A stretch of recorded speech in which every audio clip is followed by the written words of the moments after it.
Hey everybody, Kelly Engineering here, and welcome to episode 3 of Ragnamod 5.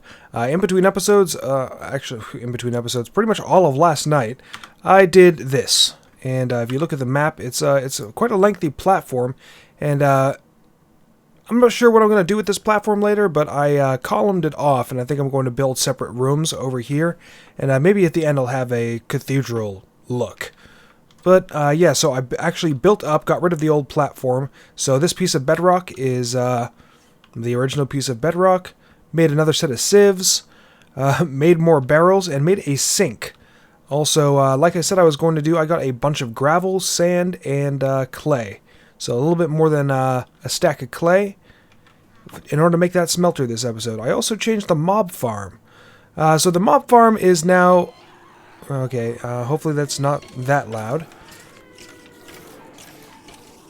But as you can see, I changed the mob farm so that I have spikes in here. Stone spikes and wooden spikes. Get out of here. So the reason why I have the wooden spikes here is because whenever a spider gets up here, I still need to kill spiders. And I think that's it. I've killed more than enough endermen. Yeah, I've killed plenty. All I need is spiders in order to complete the mob quest. And a lot of stuff's being attacked in there. That's very, very noisy. But yeah, so I also used up one of my ender pearls to make an item collector, made a small storage crate, and that is doing great things for me. So eventually, once I get redstone, and I am once again taking it slow because I'm all about the teaching, not about the getting to things quick. So once I have redstone from sieving dust, then I will actually make some... transfer nodes to transfer everything over here. I also need some nether quartz, and I think, yeah, I need netherrack in order to make nether quartz. So my crucibles, if you look at the rate down here, is actually ×3 now. Because the reason why it's ×3 is because I have lava down here instead of a torch. So a torch is ×1, the lava is ×3. And I believe if I actually just had standard fire down there, then fire is ×4. All of that stuff can be looked at by, if you type in crucible. Over here you have crucible heat sources. So like a heat collector is going to be ×10, blaze mesh ×5. All the way up to infinity blocks, which is going to be ×1000. So yeah, I'm using lava for now because it is a little bit quicker. Once I start getting more into the sieving game, then I can... replace more, start making more lava, and oh yeah, look at that. And yeah, that's really all I did this in between episodes. Before we continue, I want to go over why I made the mob farm this way, and if you look closely, you'll see I actually use cobblestone stairs and slabs in order to make this. The reason why is because while I was trying to go to sleep the other night, I remembered that GNEMBON'S has a video out that explains modded mob farm mechanics and how they relate to vanilla spawning mechanics. Now I'm going to link that video in the description, but basically what it comes down to is if you use stairs, then stairs are not a block that a mob can spawn on. So I have cobblestone slabs here that these cobblestone slabs, which make full cobblestone blocks, are the only thing in the farm that are not stairs or slabs up here at the top. And that's because it actually limits what... I'm going to back away while the mobs are going off. But that is going to limit what mobs can actually spawn on. So the only spawnable platform they have is down here. Instead of trying to search for, oh hey, can I spawn here because it's a valid... can I spawn here because it's a valid block? No, I cannot, and I'm going to move on. So it basically... the game will recognize that the stairs are not something that a mob could spawn on. Therefore, it ignores it and tries to find the next thing that it could before saying a mob can or can't spawn there. But I definitely recommend giving the video a watch because GNEMBON'S explains it in far better detail than I ever could. So yeah, just check that in the description and go give GNEMBON'S more views than he already has. But enough about mob farms, let's get into the meat and potatoes of this episode, which is building a smeltery. So with that recipe, which is just the gravel, the sand, and the clay, I have made more grout than, honestly, I think I'm going to need right now. But still, I have 8 stacks of grout, and I'm just going to start smelting those up. Oh, I already got that smeltery complete? Oh, nice. 64 grout. That's what it wanted me. So choose the middle loot chest. I'm probably going to get nothing out of it. But the next thing it wants me to make is, after I smelt up all of those pieces of grout, it's going to become a seared brick. The seared brick will turn into seared bricks. And with all of that, I'm going to be making all the pieces of a smeltery. I'm not going to get into it because it's tinkers. Everyone does tinkers. Everyone knows how tinkers work. And the materials in U-book, which I've forgotten where I've put it. Yeah, right here. The materials in U-book actually does a very good job of explaining how to set up a tinker's smeltery. There is something new in it that I have not messed with, and that is the alloy. Here we go. So this alloy tank, I've never set up an alloy tank before, and I have a feeling I'm going to need to before the end of this episode is up. More advanced tinkers. Yeah, I don't think the alloying thing is in here, but I'm probably going to have to set one up if I'm going to get some Manyelin. Manyelin is going to be one of the things I want very soon, because Manyelin ingots are used to make, here we go, the excavate modifier. So I can actually start ore excavating things, and I need some Manyelin in order to do that. I already have some slime because I placed down one of those slime blocks. I go, oh my stars, why are you spawning? Okay. So one of them has a tinker's sword, so I need to be katana, so I need to be wary of that. Alright. Why was he spawning? That doesn't make any sense. Yeah, nothing should be able to spawn. Huh. Alright, so I'm going to set up a defensive perimeter, so I don't have to worry about that happening in the future. I don't know why something spawned. But anyway, yeah, I need the Manyelin in order to make the excavate modifier. With the excavate modifier, I can throw that on my pickaxe and my axe. Because even though I can shear leaves, no problem, I still can't actually take down large portions of trees at a time. Which is what it really stinks, because I want more wood, I want to get more wood more easily, but I want to be able to excavate it. So while I'm waiting for that grout to smelt up, the next thing I want to do is make a cobblestone generator. So the cobblestone generator is just 6 pieces of cobble. Here we are. A lava bucket, a piece of glass, and a water bucket, and bam, cobblestone generator. So I'm going to let the quest for that update first. Yep, cobblestone generator tier 1 complete, and I'm going to immediately upgrade it to a tier 2. Here we go. Tier 2 cobblestone generator. And with that, oh, stars, really?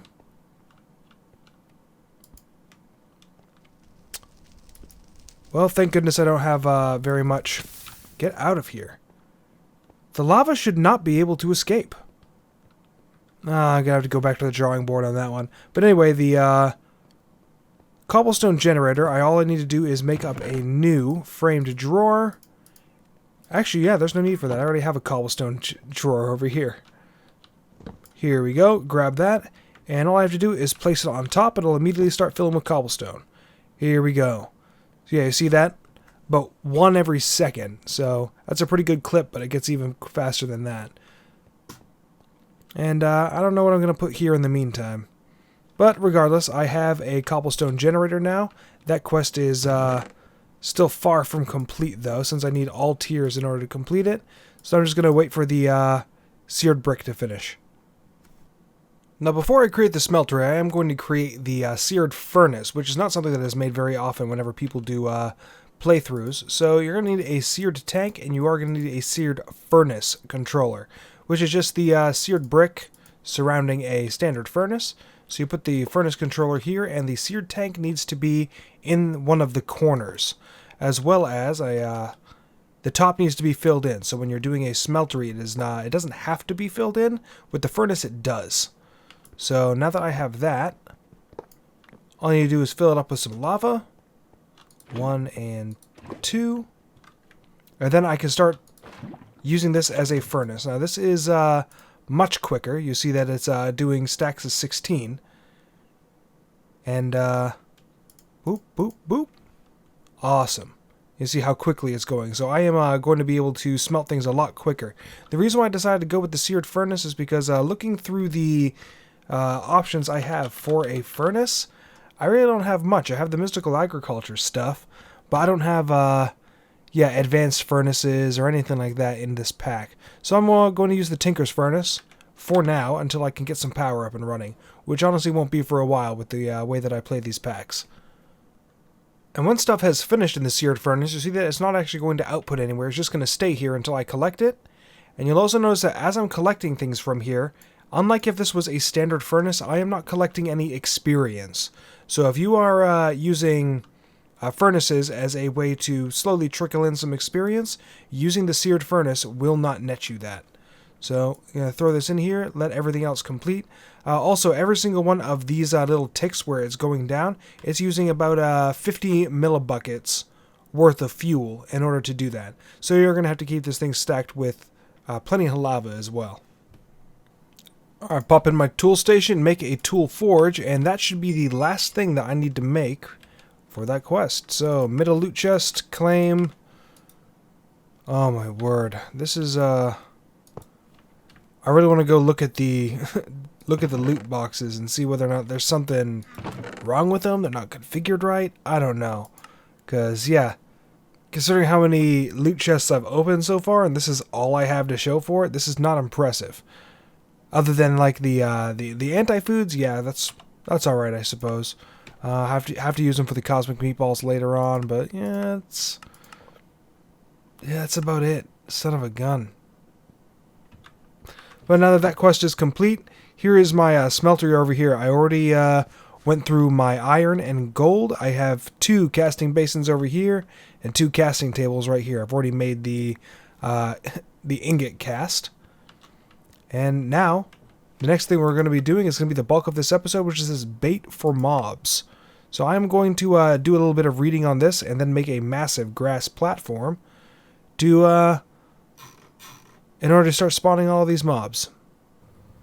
Alright, so over here on the back side of the main floor area, I have set up a bunch of dirt blocks, and I used one of my grass seeds I got from sieving dirt to get this grass to start spreading. I also made some wolf bait from X Compressum. I'm also gathering up the necessary materials to make the other types of baits. I'm kind of sunk when it comes to the squid bait or the ocelot bait.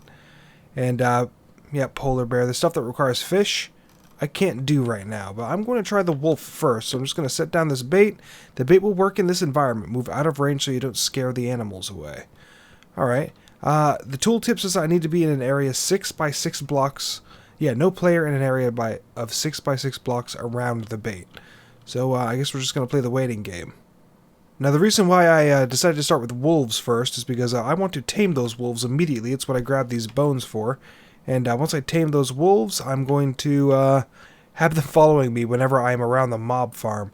I noticed something. Earlier in the episode, there were 2 zombies who were just there. I think there's something wrong with my placement. There's something wrong with my placement of the stairs, because or the spikes on the inside. Because every time an enemy goes near it, if it hits the spike the right way, it will actually shoot up above the slab. And when it shoots up above the slab, it appears on the top of the mob farm, and he'll just walk over. So yeah, that's a problem. If I have some wolves over there, hopefully that mitigates it. There we go. I just got the wolf, and oh, it's a baby wolf too. Can I tame baby wolves? All right, I'm gonna assume that the bones. Oh wow! All right, that was easy. Wolf has been tamed. Now follow me, my son. Follow me. Oh, his tail even wags too. I don't know if that's actually always been a thing, or if I'm just noticing it now. But I'm going to lay down the second wolf bait, let that grow up, and move out of range. And yeah, once I have 2 wolves, I'm just going to create all of the rest of the baits. Like wheat, sheep bait. Oh, I need actual sugar. Okay. So wheat and sugar makes llama bait. Carrots make pigs. Wheat makes cows. And seeds make chickens. Awesome. I'm waiting for some more carrots, because carrot and melon seeds make rabbit bait. And yeah, these are my carrots right here. Alright. Sit down, buddy. Oh, the second one took less time, and it actually showed up as a normal wolf. There we go, it took 3. The first one took approximately, I don't know, 7 minutes to in order to show up. This one took less than 2. So yeah, I have this little guy. Come here and join your brother. Alright, well, now I have two wolves. I'm going to continue making up animals, and I need to make a pen for all of the livestock, since I can't just make them sit like these guys. So I am sieving up some dust right now. Oh, I replaced my sieves with the heavy sieves, just so I can compress stuff. Save some space. In order to make a large dirt platform, I need a very large amount of dirt. So I was looking through piping solutions to do my normal take stuff from a chest and throw it into the barrel. And in order to do that, I need some redstone, because I'm going to be going into buildcraft pipes. So buildcraft pipes are like the earliest of the early game stuff, and I can actually probably stop this at this point. Yeah, I needed redstone because I'm going to be making buildcraft pipes, and I also need to make a redstone engine. The redstone engine requires 1 piece of redstone in order to make this piston, and other than that, I have all of the necessary ingredients in order to do that. I also started smelting up some glass, so let's get to that by grabbing this piece of redstone. So the first thing that I'm going to want to create is some wooden pipes, because the wooden pipes are the ones that are used to extract items from an inventory. So 1, 2 with a piece of glass in the center, and I have a wooden transport pipe, the extraction pipe. And next I'm also going to need some clay. Oh, whoops, wrong way. 1, 2, clay. Clay is an insertion pipe, which means I am going to, yep, all 8 of these should work just fine. It has been a while since I've played with this, and things have changed, so first I'm going to try to attach... Oh, perfect. I'm going to make the buildcraft wrench to stop that from connecting, but at the very least it is connecting to an inventory. Now I just need to make sure that, wooden transport pipe for... Yes, it does connect. Awesome. So I'm going to throw a chest there. Oh, somebody recommended in the comments of the last episode to just hammer down some wood. That was the first in order to make sawdust, and sawdust is easy dirt. That is disabled in this pack, so I cannot go down that route. So, make my chest. Boom. 1 oak chest. Throw that right here. And let's see whether or not... And things are not going to extract right away, because that is what this redstone engine is for. The extraction pipe will not work unless it is powered by a redstone engine. And all you have to do is just make it and place it over here. So I'm going to get the materials together for that and build a wrench to disconnect that. And I'll be right back with you. Alright, here we go. Here is a piston, 2 wooden gears, and combine the piston with the wooden gear, and I have a redstone engine. Redstone engine is the most basic one. You have the Stirling engine and combustion engine, but in order for the redstone engine to work... Oh, it did not connect. In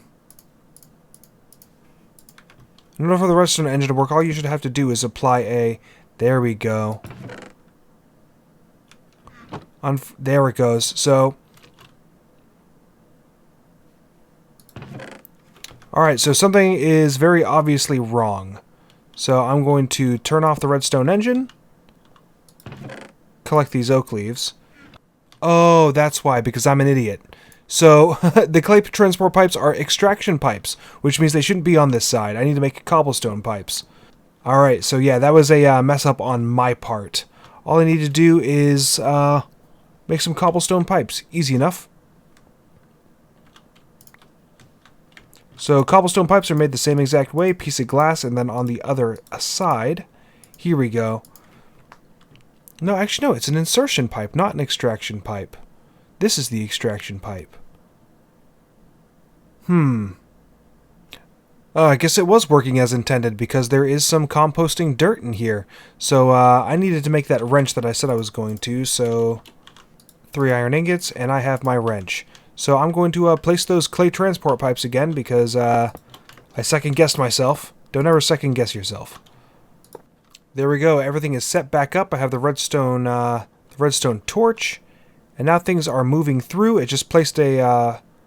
oh yeah, look at that. So the way that these work is kind of like the magnetic craft pipes. It's going to search for an inventory. If it sees that it can't actually put something in, it's going to keep going down the line. So I'm not sure how many it's taking every time it takes something. Oh, okay, so it's taking 4 at a time. Awesome. So since it's taking 4 at a time, that means that I can actually probably just eliminate these. Whatever, 8's fine. And the next thing I need to make is, I need to actually have some more extraction pipes placed over here so I can place them back in a chest. No problem there. Now these things cannot be filtered. They're dumb smart pipes, so I'm going to have the extraction just go to a separate chest, probably make a trapped chest, and put it right here so that everything is all separated. So what I was going to do is I was going to use some iron piping to have the dirt be extracted from these wooden barrels and into this chest, but then I realized, yeah, that's not going to work because I'd have to craft 8 redstone engines in order to get that to work, because the redstone engine's required to have any sort of extraction pipe working. So I didn't want to do it because, frankly, it's a waste of redstone, and redstone's at a premium, but I'm going to do the extra utilities route. There's also Project Red stuff, but the Project Red piping is... it's weird, to say the least. So, Project Red. Where are the pipes? Right here. So these item transport pipes have no logic in them whatsoever, so they are strictly for transporting things across the network. I'd have to make this routed junction pipe and then make a chip to go inside it. But if you look at this, I need red aluminar. I don't have enough glowstone in order to make that happen. Same with the dyes and infused silicon. I don't feel like wasting the... Where are you? Silicon boule, sandy coal. Yes, I need 8 blocks of coal just for 1 boule to be made. And yeah, I'm not down for that. So I'm going to take the easy way out. I wanted to try doing it a different way. But transfer pipes it is. So first I need to make some transfer pipes. Ooh, I get 1 stack. Alright. Get 1 stack of transfer pipes and then transfer nodes. I need some chests, which is what I brought this for. So, transfer pipe. I'm going to make 8 of them. Here we go. And now that I have 8 of them, I can just place them on top of my barrels. 1, 2, 3, 4, 5, 6, 7, 8.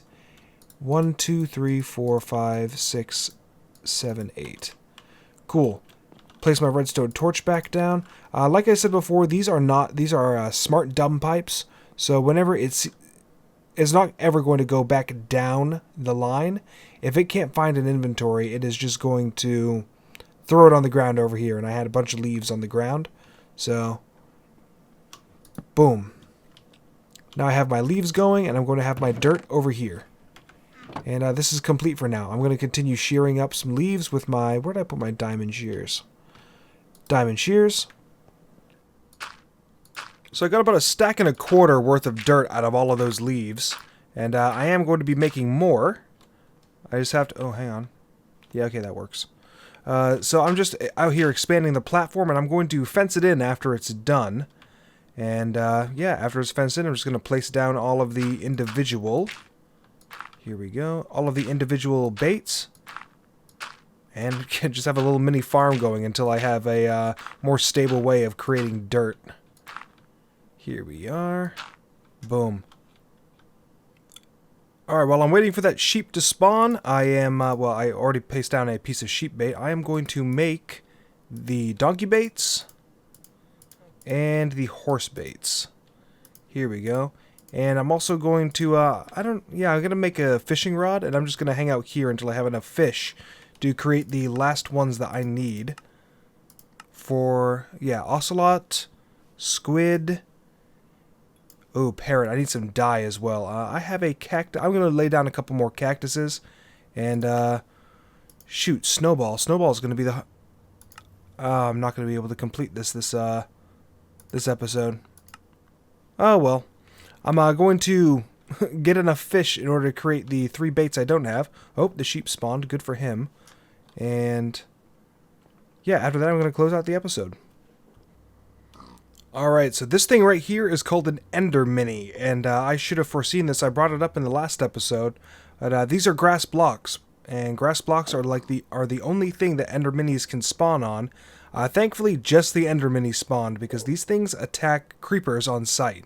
When they attack creepers, creepers see that it's hostile to it and will proceed to start to explode. And I could have just wasted all of the dirt that I spent a quarter of this episode trying to get.